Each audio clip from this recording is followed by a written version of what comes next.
We are used to seeing her on the big screen, but today actress Rosario Dawson spending time in Gwinnett County, hoping to have a big impact ahead of Election Day. She's looking to boost engagement with Latino voters.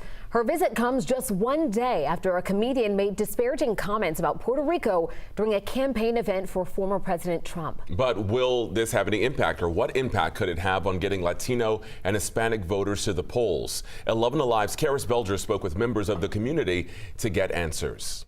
With a little over 1 week until the general election, Dalia Perez is working nonstop. We have canvas or volunteers right now that are knocking on the doors of Latino voters in Georgia. It's work she and her colleagues at the Georgia Latino Alliance for Human Rights say is more important than ever. And we see that it has to do a lot with just how much attention is given to Latinos and just how much they're reached out to. Despite record early voting numbers, Latinos are fourth overall in voter turnout. Out of the nearly 3 million people who have voted early, just over 72,000 were Hispanic or Latino. I'm very vocal with my community members, in Español también, in Spanish as well, to make sure that I'm giving them all the information that they need. Jenny Castillo says those numbers don't paint the full picture. They have a lot going on. We don't want to necessarily assume that folks aren't wanting to do it. It might just not be possible for them to do it right now. She's hoping recent comments about Puerto Rico from a comedian at a Trump event in Madison Square Garden will increase those numbers. A lot of campaigns are like, we know you're not a monolith, then why treat us like one?